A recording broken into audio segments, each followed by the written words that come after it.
História 1. Maré Vazia. Era final de setembro quando Marcelo recebeu um convite inesperado que mudaria sua vida. Um e-mail simples de alguém chamado Luciana Guimarães, afirmando ser sua prima de terceiro grau, mencionava um fim de semana de reencontro em uma casa de praia herdada recentemente. O nome não lhe soava familiar, mas a curiosidade, somada ao desejo de sair do ciclo mecânico da cidade, fez com que aceitasse o convite. Luciana explicou que havia herdado a casa do avô, recém-falecido, e queria reunir parte da família distante para se aproximar de suas raízes. Disse que poucos primos poderiam comparecer, mas garantiu que o lugar era espaçoso, com vista para o mar, sossegado e perfeito para relaxar antes que as chuvas de outubro engolissem o litoral. A mansão ficava em um lugar chamado Ilha do Caju, uma península esquecida, longe de qualquer atração turística conhecida. Marcelo não sabia o que esperar. Ele cresceu em São Paulo, cercado de concreto, ruído e compromissos. Aos 27 anos, dividia um apartamento apertado, carregando o estresse até nos ossos. A ideia de uma praia deserta e de um céu noturno sem poluição soava como promessa de paz.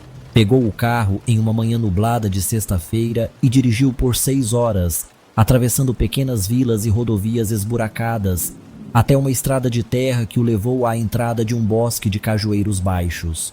Lá estava ela, a mansão da família Guimarães. A casa se erguia imponente no topo de uma falésia que parecia engolir o mar. Uma construção de 3 andares com varanda de pedra, vidros espelhados e um telhado de cerâmica azul acinzentado, já desbotado pelo sal e pelo tempo. Luciana o recebeu com um sorriso largo, vestida com uma túnica branca e descalça. Os olhos castanhos, fundos, contrastavam com a pele bronzeada. Havia algo em sua voz, um tom lento, como quem escolhe cada palavra com cuidado excessivo. Outros primos chegaram ao longo do dia. Douglas, um programador de fala rápida que não largava o celular. Estela, uma aspirante à atriz do Rio, encantadora, mas sempre inquieta. E os gêmeos, Nina e Arthur, ambos biólogos, muito reservados, quase idênticos em tom de voz e expressão. O reencontro, embora entre estranhos, teve sua doçura. A noite caiu com cheiro de maresia e madeira velha, e todos jantaram à luz de velas, já que a casa usava um gerador antigo que funcionava com horários pré-programados. Marcelo ficou encantado com a casa. Por dentro ela era fria, cheia de janelas amplas, espelhos antigos com molduras de ferro e móveis robustos de jacarandá. A escada em caracol levava a quartos amplos, mas ele escolheu o do último andar, o único com vista panorâmica para o mar. Dizia-se que aquele havia sido o quarto do patriarca da família, o avô de Luciana. No entanto, quando Marcelo comentou isso com ela, seu sorriso apagou por um segundo antes de murmurar: "É bom manter a memória viva." Naquela primeira noite, o som do mar era quase um mantra hipnótico. Marcelo dormiu como não fazia há anos, mas acordou com um sussurro. Eram quase 3 da manhã e do teto vinham estalos espaçados como passos lentos sobre tábuas antigas. Ele se sentou na cama, os olhos ajustando a penumbra. O som cessou. Achou que fosse um sonho. Porém, ao levantar e ir até o banheiro, notou algo que o fez gelar. Pegadas de areia molhada vinham da janela até a porta. Só que a janela estava trancada por dentro.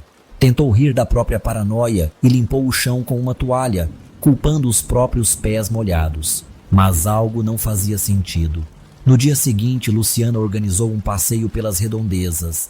Caminharam pelas trilhas entre dunas, atravessaram um pequeno bosque de mangue seco e chegaram a uma praia deserta, onde conchas gigantes estavam espalhadas como ossos. Enquanto todos se distraíam tirando fotos e colhendo pedras, Marcelo se afastou um pouco e lá encontrou uma cruz de madeira cravada na areia, com o nome Antônio Guimarães, o avô de Luciana.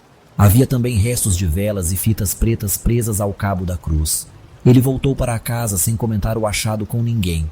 Naquela tarde, ao explorar o porão em busca de uma garrafa de vinho, Marcelo encontrou uma porta lacrada com correntes e um cadeado pesado. Estava coberta de poeira, mas atrás dela se ouvia um zumbido baixo, constante, como se algo ressonasse ali dentro. Ao perguntar a Luciana, ela respondeu de forma abrupta: "Aquele era o antigo santuário do meu avô. Ele dizia que aquele lugar era uma conexão Entre mundos, pediu que fosse lacrado antes de morrer. Você não precisa se preocupar com isso. Apenas evite. Marcelo não conseguiu tirar aquela porta da cabeça. À noite, deitado em seu quarto, o som do zumbido parecia subir pelo chão. Às 2 horas da manhã, novamente acordou com um som. 3 batidas vindas do porão. Lentas, fortes, deliberadas. Ao sair do quarto, encontrou Douglas sentado nas escadas, pálido, tremendo. Cara, você também ouviu? Ele sussurrou. Eu juro que alguém desceu lá embaixo agora há pouco. Vi uma sombra atravessar a sala. Achei que fosse você. Com lanterna em mãos, os dois desceram juntos, mas o porão estava intacto. Exceto por uma coisa. O cadeado que trancava a porta estava aberto, jogado no chão. O medo crescia. Mas Luciana mantinha uma calma estranhamente firme. A casa reage a presenças novas, mas ela se acalma quando nos adaptamos a ela, disse no café da manhã seguinte, como se isso fosse uma coisa comum. No sábado, uma tempestade se aproximou do litoral e os ventos começaram a uivar entre as frestas das janelas. À noite, os gritos vieram da cozinha. Estela gritava. Quando todos correram até lá, encontraram apenas uma parede com algo escrito. A casa não quer estranhos. As letras desenhadas com algo viscoso cheiravam a ferro. Marcelo tocou uma delas e sentiu a textura densa, pegajosa, quente, como sangue fresco. Os gêmeos começaram a entrar em choque. Nina dizia que estava ouvindo vozes nos espelhos. Arthur teve uma crise de pânico. Luciana parecia diferente. Os olhos mais escuros, a voz mais grave. Não era para vocês terem vindo, ela disse de forma quase mecânica. A casa escolhe, e vocês não foram escolhidos. O gerador pifou naquela madrugada. Marcelo não dormiu. Caminhava de um cômodo ao outro, tentando manter todos juntos. Por volta das 4 horas, percebeu que Rafael, um primo que viera com Estela, mas quase não falava, havia sumido. As pegadas dele iam até o jardim de trás e sumiam. A areia estava marcada como se algo tivesse sido arrastado para baixo, em direção ao mar. Mas não havia marcas de retorno. Ao amanhecer, tomado pelo desespero, Marcelo decidiu abrir o santuário. Pegou uma barra de ferro, desceu ao porão e forçou a porta com tudo que tinha. Ela se abriu com um grito metálico. Atrás dela havia uma escada que descia por metros até uma câmara esculpida na rocha. No centro, uma banheira oval de pedra escura transbordava um líquido espesso entre o azeite e o petróleo. Ali, submerso até o peito, estava Rafael, com os olhos completamente abertos, vidrados, boca entreaberta. Vivos, mas fora de si. Ao se aproximar, Marcelo viu o rosto dele se virar em sua direção, mas os olhos não focavam. Uma voz ecoou do líquido, sem boca, sem fonte visível. Ele foi aceito, você não. A água explodiu em redemoinhos e mãos negras começaram a surgir agarrando Marcelo. Ele gritou, se debatendo com força até conseguir rolar para fora da banheira e trancar a porta novamente. Subiu as escadas cambaleando ofegante. Ao sair do porão, encontrou a casa vazia. Nem Luciana, nem os primos. Apenas vento e silêncio. Quando a polícia chegou, chamada por Marcelo em completo surto, encontraram a casa em perfeito estado. Sem porão, sem sinais de sangue, sem nenhum rastro dos outros convidados. Segundo os registros oficiais, apenas Marcelo havia sido visto chegando na ilha. Até hoje, ele acorda às 2h03 sem falta. E toda noite, antes de dormir, seu espelho embaçado mostra algo atrás de si. Uma figura de túnica branca, descalça, sussurrando: "A casa quer você de volta." História 2. O som da ressaca. Uma nova história de terror na praia. A primeira vez que Júlia ouviu o som, ela pensou que era apenas a maré.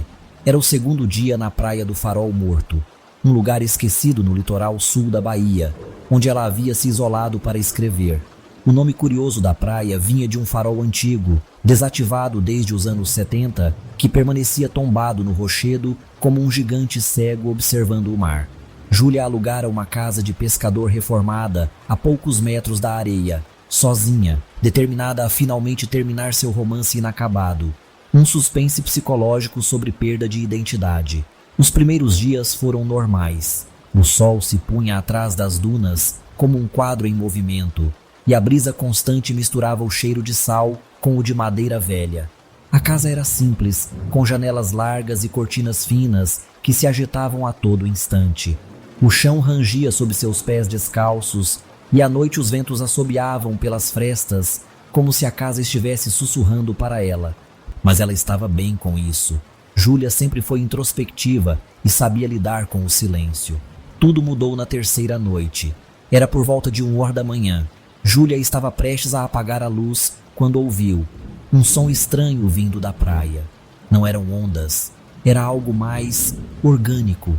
Um murmúrio distante, arrastado, quase como um coral de vozes submersas.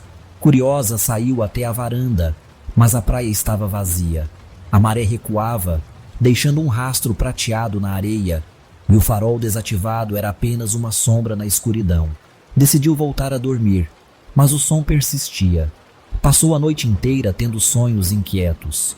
Corpos flutuando no mar, mãos estendidas no escuro, vozes que pareciam chamar seu nome em eco. Na manhã seguinte, acordou com areia nos pés, mesmo tendo dormido dentro do quarto. Tentou ignorar. Colocou fones de ouvido, escreveu, caminhou um pouco. À tarde, visitou o vilarejo mais próximo, a 30 minutos de carro. Lá, perguntou casualmente sobre o farol ao atendente de um mercadinho. O homem, um senhor de idade com olhos fundos e dedos deformados pela artrite, congelou. "Você tá ficando na Casa Azul?" Perguntou quase num sussurro. "Sim. Por quê?" Aquela casa, ela devia ter sido demolida. Ninguém devia mais pisar ali. Júlia insistiu, mas ele se recusou a falar mais. Apenas recomendou que não ficasse na praia depois do pôr do sol, especialmente nas luas novas. Naquela noite, o som voltou, mais forte e diferente. Agora, em vez de murmúrios, ela ouvia passos na areia. Não era só um som, era uma presença. A cada batida do mar contra as pedras, parecia que alguém se aproximava. Tentou gravar o som com o celular, mas o arquivo ficou mudo. Júlia começou a perder a noção do tempo. As horas passavam como névoa. Ela sonhava acordada, via reflexos no espelho que não eram seus. Um dia acordou do lado de fora da casa, ajoelhada na areia molhada, com conchas nos bolsos e algas enroladas nos cabelos. No sexto dia, começou a escrever compulsivamente, mas quando leu as páginas, percebeu que não era o romance dela. Era um relato em primeira pessoa, desorganizado, descrevendo afogamentos, gritos e rituais marítimos. E o nome, Luaro, aparecia repetidamente. Ela não conhecia ninguém com esse nome. Naquela noite, Júlia decidiu ir até o farol. A maré estava baixa e o caminho pela areia batida parecia mais longo que o normal. Ao se aproximar do farol, viu que a porta de metal estava entreaberta. Algo que não deveria ser possível, já que a estrutura estava lacrada havia décadas. Lá dentro, o cheiro era de mofo e ferrugem, e algo mais, sal e enxofre. Subiu a escada em espiral, degrau por degrau, até o topo. Lá, encontrou um altar improvisado, velas gastas, fotografias queimadas e um espelho quebrado. Na parede de concreto, alguém escrevera com algo escuro: "Ela vive nas marés que levam os que esquecem. Luara não perdoa o silêncio." Júlia não entendeu, mas quando olhou para o espelho quebrado, viu a si mesma submersa, como se estivesse olhando debaixo d'água. De repente a imagem se distorceu e em seu lugar surgiu o rosto de uma mulher com pele azulada e olhos vazios. A boca se abriu, mas o som saiu direto na cabeça de Júlia. Você a deixou afogar. Confusa, desesperada, Júlia desceu as escadas correndo, tropeçando nas pedras e escorregando na areia. Chegando em casa, começou a revirar seus arquivos, suas anotações, tudo, e finalmente encontrou algo que a fez congelar. Um esboço de personagem de um livro antigo, abandonado anos atrás. Uma mulher chamada Luara, pescadora, esquecida pela vila, morta afogada após ser rejeitada por toda a comunidade. O livro nunca fora terminado, mas a história estava ali. Ela havia criado Luara, ou talvez invocado. As noites seguintes foram tormento. A casa tremia com o vento, o mar rugia como se tivesse fome. Espelhos quebravam sozinhos. Júlia via sombras rastejando sob a porta. Vozes chamavam seu nome dentro das conchas. Até que na última noite, a maré subiu como nunca. Água invadiu a casa. Não havia chuva, não havia lua, apenas o som da ressaca e o uivo do farol, que estranhamente havia se acendido, mesmo desativado há 50 anos. Júlia tentou fugir, mas quando abriu a porta da frente, uma onda gigantesca engoliu tudo. Sua visão ficou escura, depois azul, depois nada. Ela acordou 2 dias depois, no hospital de Itacaré. Um pescador a encontrara inconsciente flutuando a quilômetros da costa, agarrada a um tronco.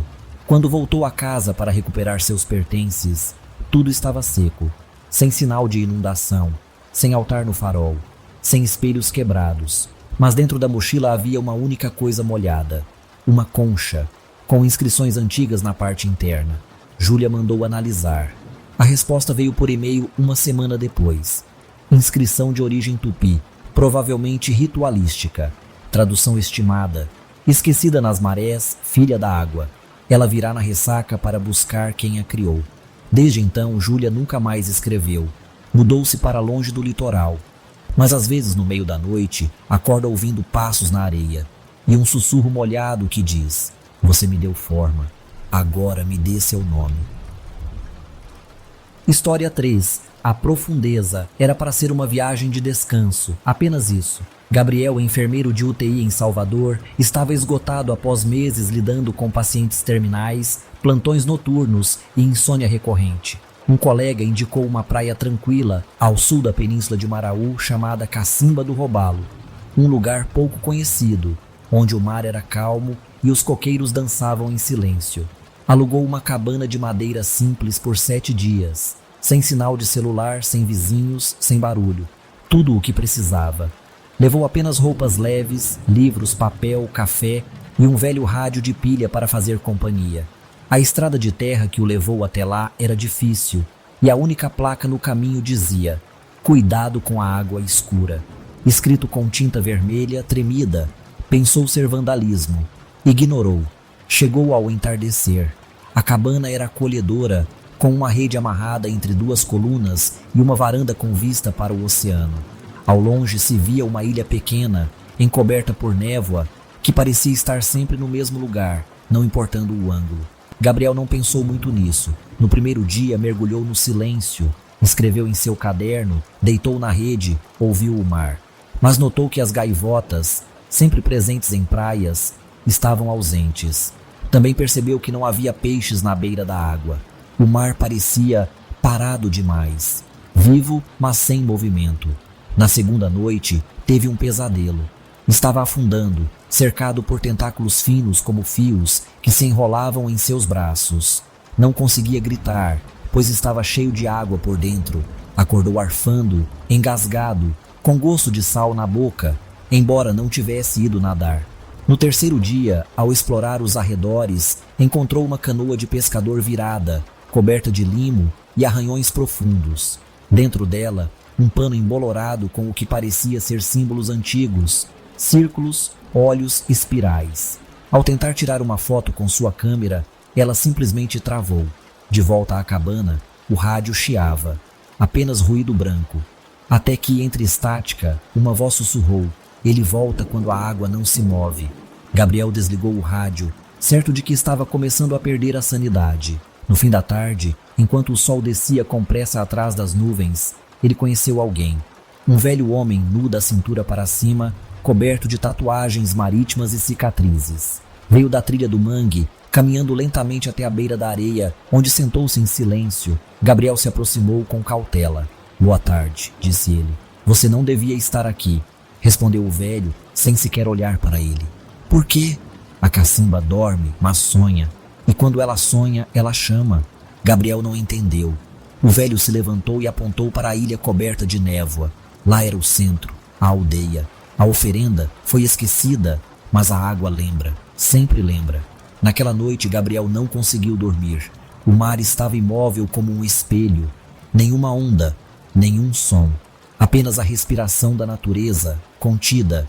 Ele se trancou na cabana, mas a madeira rangia como se algo caminhasse do lado de fora, circulando, arranhando as paredes. Às 3h17 da manhã, a porta da frente se abriu sozinha. Lá fora, o mar se iluminava com um brilho azulado, como algas bioluminescentes. Gabriel, hipnotizado, caminhou até a água. À medida que avançava, A areia sumia sob seus pés. Era como se não houvesse mais solo, apenas profundidade. E então ele viu, lá, flutuando sob a superfície, dezenas de corpos presos em uma dança lenta. Seus olhos estavam abertos e seus rostos sorrindo, como se tivessem aceitado algo que Gabriel ainda não sabia. Ele recuou, apavorado, mas seus pés estavam presos. A água o segurava como se tivesse vontade própria. Do fundo do mar, algo subia, gigante, com olhos que não piscavam e uma coroa de espinhos que dançava com as correntes. Não era peixe, não era polvo. Era algo esquecido, algo que não deveria ser nomeado. Gabriel gritou, mas ninguém respondeu. Só o mar. Acordou em sua cama no dia seguinte, molhado, com areia no peito e algas nas mãos. Sua caneta estava cheia de páginas escritas com uma caligrafia que não era a sua. Frases repetidas, símbolos e um único nome. Ngaluque, o que respira em silêncio. No 7º dia, ele tentou ir embora, mas a estrada de terra simplesmente não estava lá. Em seu lugar, apenas mais areia, mais mar, mais silêncio. Dias depois, pescadores encontraram a cabana vazia. Dentro dela, apenas um rádio quebrado e um caderno. E no caderno, uma última frase: não mergulhe onde a água não quebra. Lá embaixo, o esquecimento respira. Desde então, turistas dizem ver uma figura sozinha na maré baixa, de costas, olhando fixamente para a ilha coberta de névoa. E os poucos que se aproximaram dizem que ele sussurra com os lábios rachados: eu estou aprendendo a respirar aqui também. História 4. A âncora, o mar parecia normal, mas havia algo nele que não pertencia ao presente. Luísa sempre fora cética. Como arqueóloga, dedicava-se ao estudo daquilo que podia ser datado, registrado, classificado. Seu foco era artefatos coloniais perdidos nas regiões litorâneas do Brasil, especialmente objetos ligados ao comércio marítimo.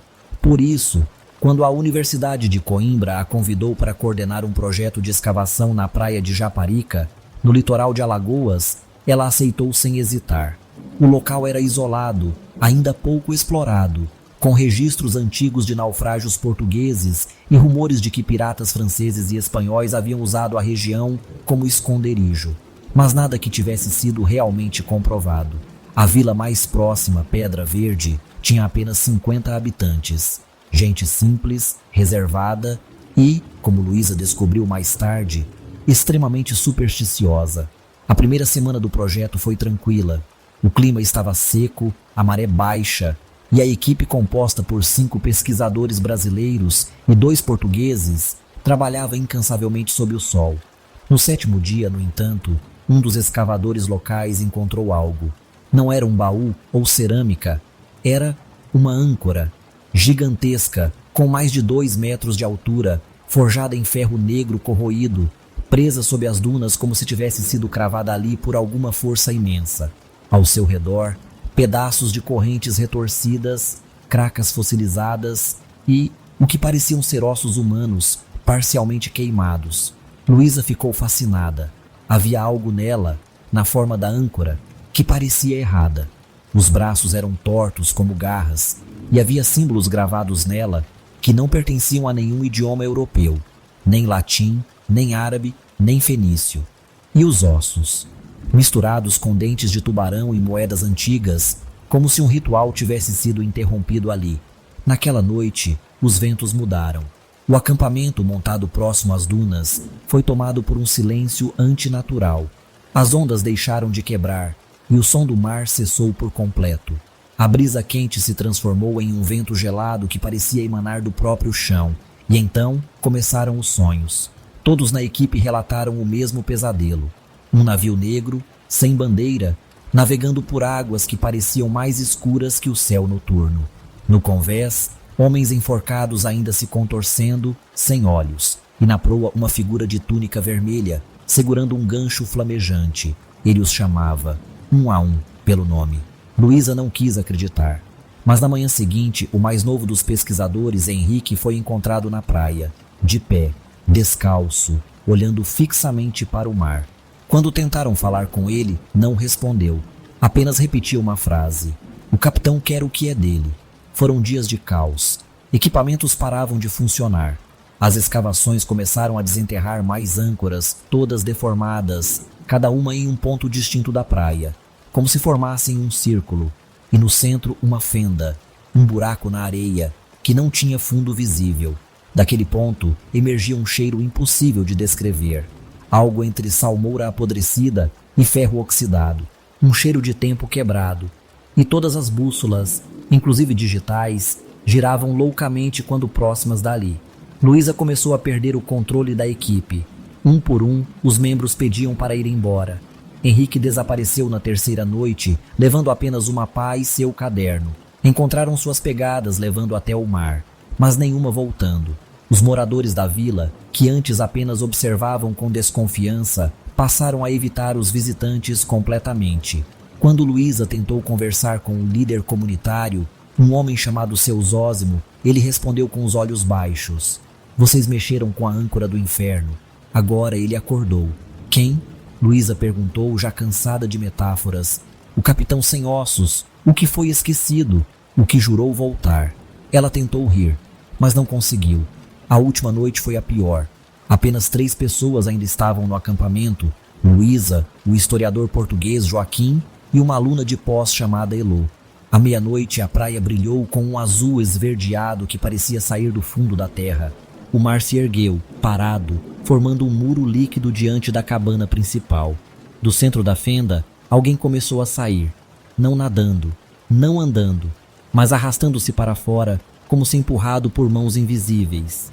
Era uma figura esquelética, com um sobretudo rasgado, o rosto coberto por uma máscara de couro costurado.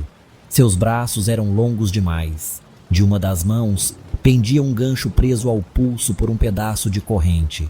Do peito, saía uma luz pulsante, como se dentro dele houvesse um farol apagado. Ele caminhou entre as barracas. Cada passo fazia a areia queimar.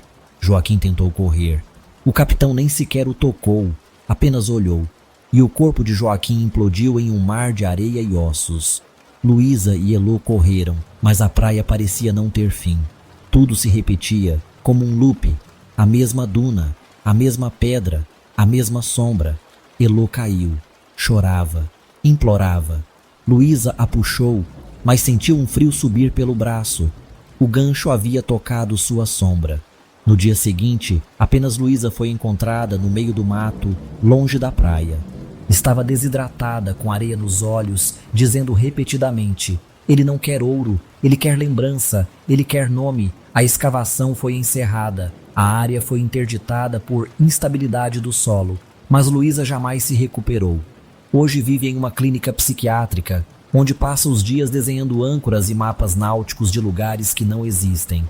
E no vilarejo de Pedra Verde, disse que nas noites sem vento, o som de um sino enferrujado ecoa vindo da costa. Um sino de um navio sem bandeira. A maré sobe, a areia treme, e o capitão ainda procura por quem soltou sua âncora. História 5. A Vila do Sem Mar. Era para ser uma pesquisa de campo sobre mitos costeiros. Cecília Lemos, professora de antropologia da Universidade Federal de Sergipe, dedicava-se há mais de 10 anos ao estudo de narrativas orais e folclore litorâneo. Já tinha publicado sobre lobisomens sertanejos, mães d'água amazônicas e até ritos funerários dos jangadeiros cearenses. Mas o que a levou até Pontal da Cruz, uma vila de pescadores no extremo sul da Bahia, foi algo que ouvira por acaso num bar de Aracaju. Lá o mar não entra, nem sai. E o povo também não. A frase foi dita por um pescador velho, bêbado, que se recusou a dar detalhes, mas deixou Cecília intrigada o bastante para investigar. Depois de um mês buscando registros, encontrou a vila em um mapa náutico antigo. Nenhum GPS moderno a reconhecia. Era como se a vila tivesse sido apagada do tempo, mas estava lá, entre manguezais e dunas altas. Ela pegou o carro, uma mochila e sua câmera de campo e partiu sem alarde. Chegou a Pontal da Cruz ao entardecer. A vila parecia congelada em algum ano entre 1960 e 1970. Casas de pau a pique com telhados de palha, crianças descalças, velas acesas em janelas de vidro colorido. Nenhuma rede de celular, nenhum carro, nenhuma antena. E mais estranho, nenhuma canoa na praia. Como uma vila de pescadores não tinha barcos. Foi recebida por Dona Assunção, uma senhora com olhos verdes e voz rouca, que a hospedou em um quartinho dos fundos em troca de algumas latas de leite condensado e uma garrafa de álcool que Cecília trouxera como agradecimento. Na primeira noite, Cecília percebeu o que o velho dissera era verdade. O mar era mudo, as ondas não quebravam ali. A água chegava até a areia como se escorresse, em silêncio absoluto, como se o mar tivesse medo daquele lugar. E então ela começou a ouvir o som. Era um canto baixo, arrastado, como uma canção de ninar, mas entoado por vozes muito antigas, quase animalescas. Vinha da direção da praia todas as noites, exatamente às 3h33. Cecília pensou em alucinação sonora, mas o gravador captava algo, baixíssimo, ininteligível, mas presente. No segundo dia tentou entrevistar os moradores. Todos se recusavam, até que encontrou um jovem, Nilo, que parecia mais disposto a falar. Mas o que ele disse a deixou em alerta. Aqui ninguém nasce do mar, a gente vem do chão. Como assim? Me disseram que é pecado entrar na água, que as ondas são iscas, que o que está ali quer ser lembrado. O que está ali? A coisa que a vila afundou, antes do povo novo, antes da cruz. Cecília tentou obter mais, mas Nilo fugiu quando viu Dona Assunção observando à distância. Ela começou a investigar por conta própria. Visitou o pequeno cemitério, onde todos os túmulos eram datados antes de 1971. Depois disso, apenas cruzes sem nomes. No centro da vila, havia uma capela abandonada, com uma cruz de ferro torta na frente. Ao tentar abrir a porta, encontrou um símbolo esculpido no batente. Um círculo com 3 garras atravessando uma espiral invertida. Não era cristão, nem indígena, nem africano, nem nada que ela já tivesse visto. E então, ao pôr do sol, um ritual começou. Os moradores saíam de suas casas em silêncio, caminhavam em fileira para a praia. Todos usavam roupas brancas, pés descalços e olhos baixos. Formavam um círculo na areia e cantavam. O mesmo canto que Cecília ouvia nas madrugadas. Um som gutural, sem palavras, mas com ritmo. Ao centro do círculo, uma concha enorme era colocada no chão. De dentro dela, o mais velho da vila, um homem sem um olho e com a pele cinzenta, retirava um punhado de areia preta e a jogava ao mar. Cecília filmou tudo escondida. No dia seguinte, sua câmera estava cheia de estática, nenhuma imagem, apenas um áudio em loop. Você viu? Agora o mar quer você. Ela tentou ir embora, mas a estrada por onde veio simplesmente não existia mais. Em seu lugar, floresta densa e areia. Tentou caminhar até o mangue, mas tudo se repetia, como se o espaço estivesse preso em um espelho. Cada árvore, cada pedra, cada corvo. Ela estava presa, como a vila. E então começou a mudança. Pessoas que ela vira sorrindo agora a olhavam com os olhos vidrados, como peixes mortos. As crianças riam sem som.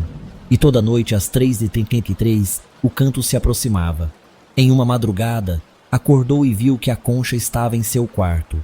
Ela tremia como se respirasse. De dentro dela saía um líquido escuro e espesso que escorria pelas tábuas. Na última tentativa de fugir, Cecília correu até a praia durante o dia. Gritou por socorro, acenou para o mar e então uma embarcação surgiu no horizonte. Um barco a motor pequeno. Um velho pescador e seu filho a viram. Ela chorou. Correu até eles quando a portaram. Eles a levaram embora. 3 dias depois, ela acordou em um hospital em Itabuna. Disseram que a encontraram sozinha, desidratada, desmaiada em uma estrada de barro. Não havia vila, não havia praia. Apenas uma clareira entre dunas, quilômetros longe do mar. Cecília jamais encontrou o Pontal da Cruz novamente. Nenhum mapa a mostrava. Nenhuma foto foi recuperada.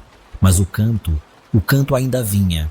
Ela ouve todas as noites, exatamente às 3h33, e às vezes em espelhos escuros ou em sonhos molhados, ela vê a concha, ela vê Dona Assunção e vê Nilo, que agora tem olhos pretos como buracos. Eles a observam, porque ela viu, e a vila quer que ela lembre. História 6. A praia que não passa. Rafael e Letícia se conheceram durante uma greve universitária.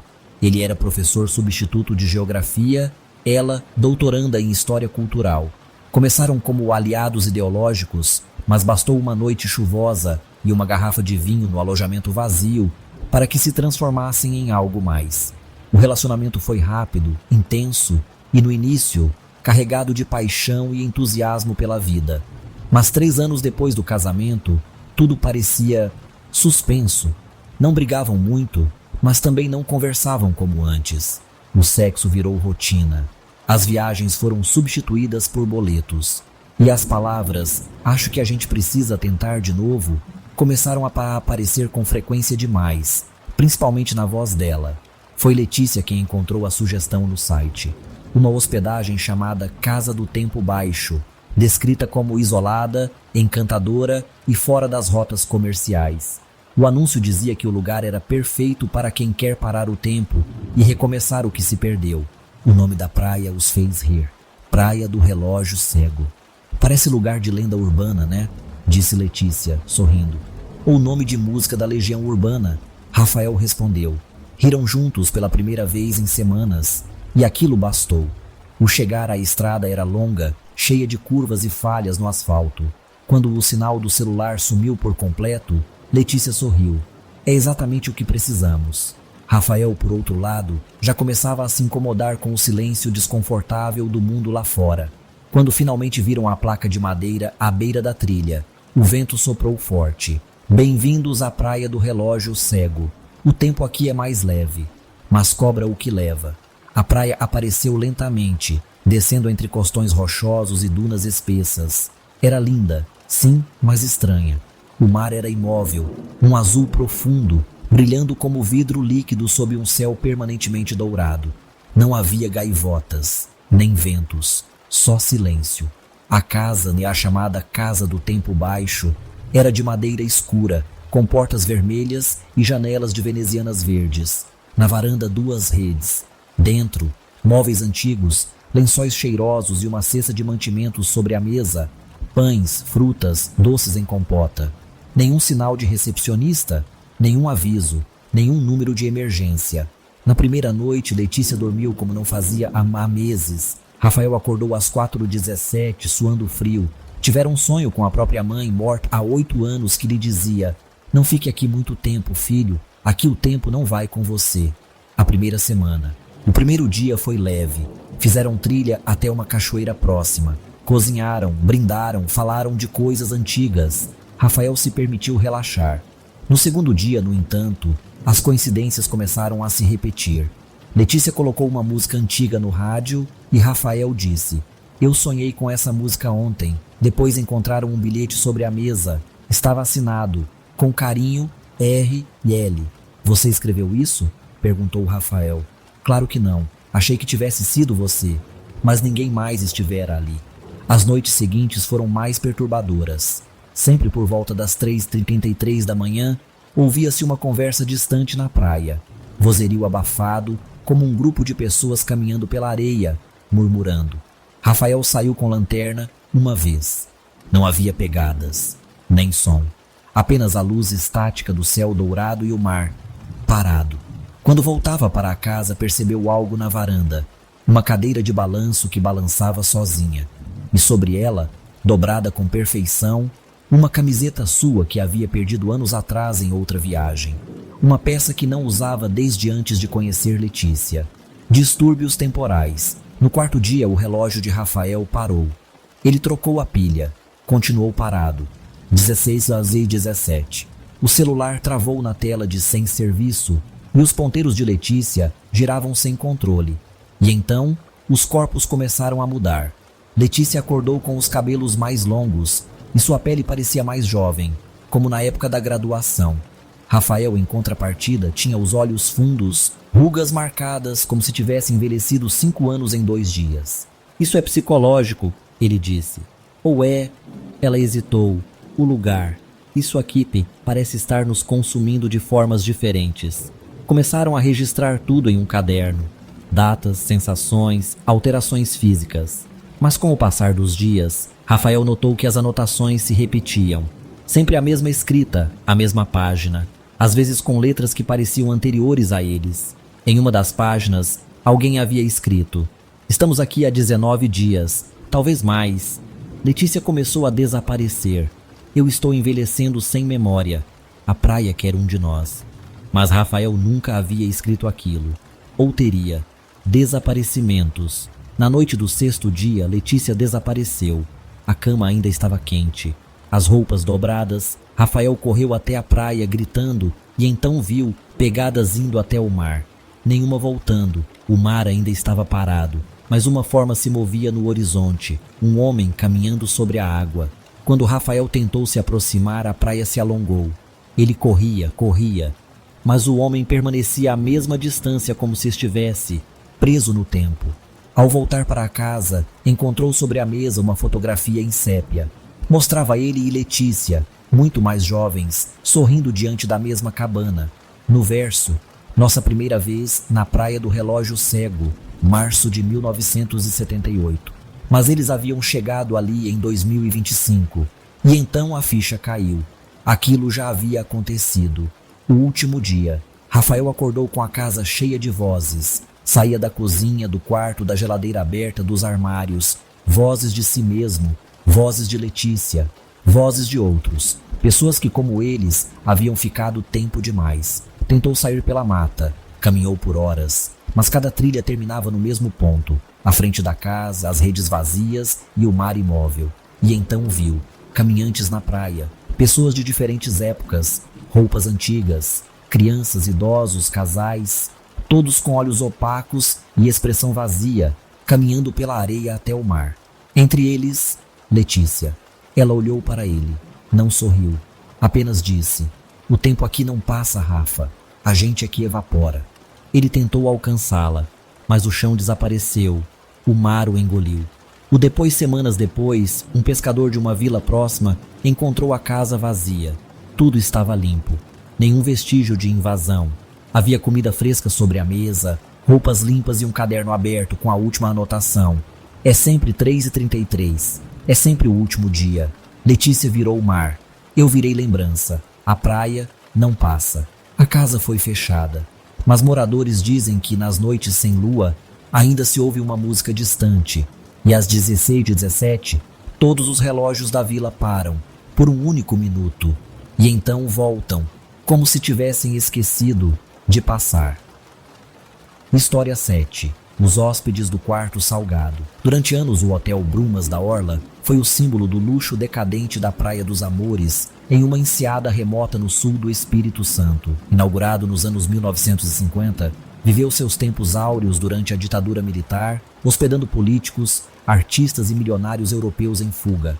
Mas em 1983, o hotel foi abruptamente fechado após uma série de afogamentos não explicados nas redondezas, desaparecimentos de hóspedes e o sumiço da equipe inteira de um dia para o outro. Não houve notícias nem escândalo, apenas silêncio. Desde então, o prédio ficou esquecido.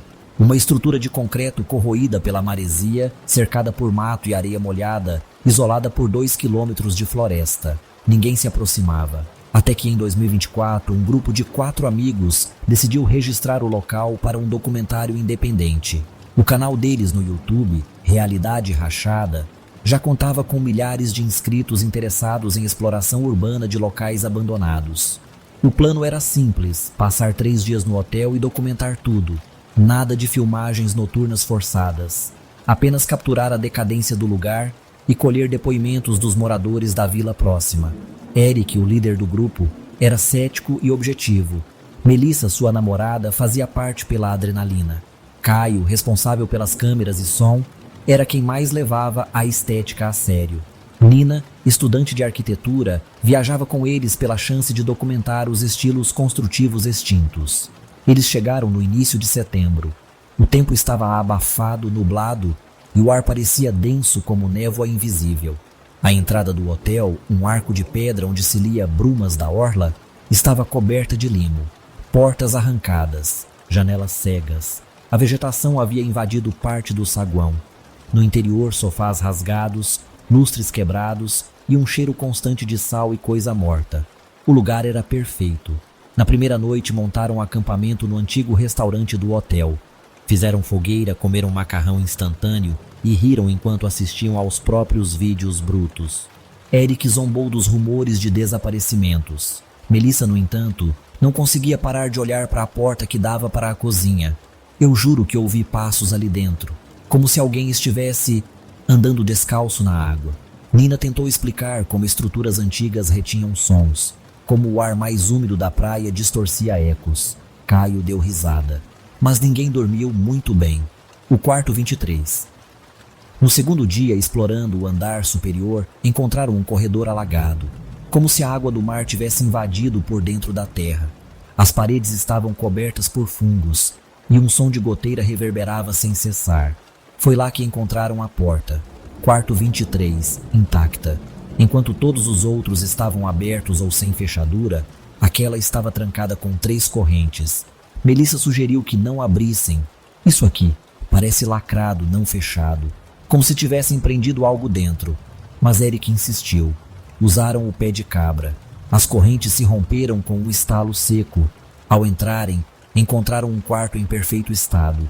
Sem mofo, sem cheiro de podre.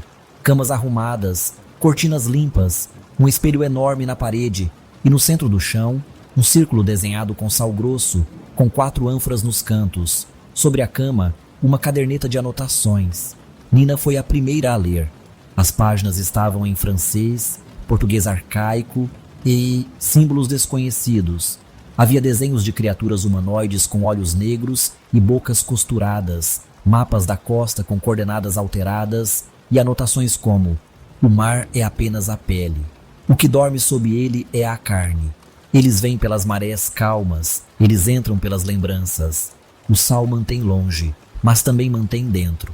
Nessa noite, Melissa acordou encharcada, como se tivesse sido mergulhada no mar durante o sono. Os outros também estavam molhados, embora não houvesse chuva. E o quarto 23 estava com as luzes acesas, mesmo sem gerador. Na manhã seguinte, Caio estava diferente, silencioso, pálido, os olhos vermelhos. Filmava obsessivamente o espelho do quarto 23, mesmo quando ninguém mandava. Quando Eric tentou puxar assunto, ele respondeu com uma frase: o quarto mostrou tudo. A gente não devia ter aberto. Quebra de realidade. As gravações começaram a falhar. Imagens repetidas surgiam nos cartões de memória. Vídeos que nunca haviam sido filmados. Melissa chorando em um quarto escuro. Nina caminhando pela praia à noite. Eric em pé, olhando para a água com a boca entreaberta. O hotel começava a mudar. Corredores que levavam a paredes fechadas. Escadas que terminavam no teto. E o som do mar ficava cada vez mais alto, mesmo com as janelas lacradas. Na terceira noite, Melissa desapareceu. Encontraram apenas seus chinelos, molhados, em frente ao espelho do quarto 23. No vidro, escrita com o dedo molhado, uma frase: ela se abriu demais. Nina quis ir embora imediatamente. Eric se recusou. Se a gente sair sem ela, ela morre aqui. E se a gente ficar, a gente vira parte disso. Caio apenas filmava. Já não falava. Dormia de olhos abertos. Era como se algo o habitasse. A revelação Nina, escondida, vasculhou os porões do hotel. Encontrou uma sala antiga, com estantes desfeitas e símbolos esculpidos nas paredes, os mesmos da caderneta. No centro, um tanque de pedra com água do mar borbulhante, como se viva. No fundo flutuavam rostos, apáticos, incompletos, e um símbolo gravado no teto, um relógio sem ponteiros, como se ali o tempo tivesse parado, como se os hóspedes nunca tivessem ido embora, apenas afundado. Ela fugiu, correu até a floresta, mas tudo levava de volta ao hotel. Eric foi o próximo a desaparecer. Nina encontrou seu corpo, ou o que parecia ser seu corpo, sentado em frente ao mar, completamente seco, mas com algas saindo dos olhos e da boca. Quando tocou, o corpo virou sal. Caio sumiu na manhã seguinte, levando a caderneta com ele. Sozinha, Nina tentou escapar. Tentou queimar o quarto 23, mas a porta agora estava de concreto. E no lugar do número havia apenas: sal não é segurança, sal é sangue seco. Na última gravação encontrada no cartão de Caio, ouve-se Nina dizendo: se alguém encontrar isso, não durma no hotel, não olhe no espelho e nunca entre no quarto salgado. A imagem final mostra o espelho se quebrando sozinho. Depois, o vídeo foi postado por engano no canal deles 2 semanas depois. Ninguém sabe quem subiu. A conta foi desativada em seguida. Milhares assistiram. Alguns reconheceram o hotel. 2 exploradores tentaram refazer os passos. Encontraram o prédio, mas não havia quarto 23, não havia porão. E no espelho da suíte principal encontraram marcas de dedo escritas em sal. Não somos hóspedes, somos reflexos que esqueceram de sair. História 8. O farol do contramaré. Ninguém sabia por que o farol do contramaré ainda estava de pé. Construído em 1902, em uma ilha rochosa a 20 quilômetros da costa do Rio Grande do Norte, ele deveria ter sido desativado na década de 70, quando a navegação comercial mudou de rota. Mas toda vez que o governo federal tentava demolir ou modernizar a estrutura, algo acontecia. Tempestades repentinas, sumiço de embarcações, falhas inexplicáveis nos instrumentos. Com o tempo, o farol foi deixado de lado, simplesmente ignorado. Até que João Luz, engenheiro elétrico recém-aposentado da Marinha, foi chamado para uma missão discreta, passar 15 dias no farol registrando tudo. Ele seria o primeiro a habitá-lo oficialmente desde 1974. Sua tarefa era simples: avaliar se o equipamento ainda funcionava, documentar o estado estrutural e fazer relatórios diários por rádio para a base costeira. João aceitou. Queria sossego, mar e a sensação de estar longe do mundo. Chegou de helicóptero, um pedaço de pedra no meio do oceano. Nenhuma vegetação, apenas o farol com seus 26 metros de altura, pintado em espiral branca e vermelha, como um osso enterrado no horizonte. Na base, 2 cômodos, dormitório e cozinha. No topo, a cúpula de vidro com a velha lâmpada de gás ainda funcional, pulsando com o vento. Nos primeiros dias, tudo correu bem. João escrevia, lia livros antigos que encontrara por lá, ouvia o mar e dormia cedo. O rádio funcionava. O silêncio era um alívio. Mas no 5º dia, ele percebeu a primeira coisa estranha. O mar estava subindo. Mas ao contrário, ao amanhecer, viu que as pegadas de gaivotas estavam ao contrário. As patas começavam perto da água e terminavam na base do farol, como se a ave tivesse andado de costas. Riu da própria mente. Falta de companhia, ilusão de ótica. Mas naquela noite, ao observar as marés, viu algo ainda mais impossível. A água do mar estava voltando para o horizonte. Correntes invertidas. A espuma correndo da areia de volta ao oceano, como se o tempo estivesse rebobinando. No rádio, ninguém respondia. No 7º dia, João começou a ouvir batidas metálicas vindas da escadaria do farol. Quando subia, não havia ninguém, mas encontrava os degraus molhados, e uma vez encontrou um pedaço de alga preso à maçaneta da cúpula, mas ali não havia como algas entrarem, nenhuma abertura, nenhuma infiltração. Começou a registrar tudo no diário. Dia 7, escadas molhadas. Dia 8, maré recua ao invés de subir. Dia 9, ouvi minha própria voz no andar de cima, mas não estive lá. Dia 10, fotos tiradas ontem mostram ângulos que não tirei. E então, no 11º dia, as estrelas desapareceram. O céu, antes limpo e estrelado, agora era uma lona negra, sem luz, sem lua, sem fim. Era como se o farol tivesse sido engolido por um véu. E ao tentar medir o tempo com seu relógio, percebeu que os ponteiros giravam no sentido contrário. Na manhã do 12º dia, João acordou e encontrou uma versão dele mesmo dormindo no beliche de cima. Idêntico. Mesmas roupas. Mesmo corte de cabelo. Mas o outro João respirava mais devagar. Estava frio ao toque. Ele fugiu para o topo do farol. Lá, a luz pulsava sem combustível. A cúpula estava girando sozinha, e no espelho côncavo da estrutura, João viu uma sequência de imagens. Ele próprio, mais jovem, chegando ao farol pela primeira vez. Depois, mais velho, caminhando pela praia com uma mochila. Depois, afundando lentamente no mar de olhos abertos. E então, o reflexo parou. Mostrou apenas o oceano, vazio. Mas os olhos dele ainda estavam lá, flutuando no reflexo, como se o espelho guardasse partes dele. O último dia, João não sabia mais que dia era. A comida não acabava. Os relógios pararam. Mas o corpo dele começava a mudar. Os cabelos escureciam, as rugas sumiam. Suas mãos tremiam menos, ele rejuvenescia. Mas a cada rejuvenescimento, esquecia um pouco de quem era. Até que em um momento de pânico, desceu até a base e encontrou 15 cadernos idênticos ao seu, cada um com a mesma caligrafia, com anotações datadas entre 1975 e 2023. Todos com variações do nome João Luz, todos terminando na mesma frase.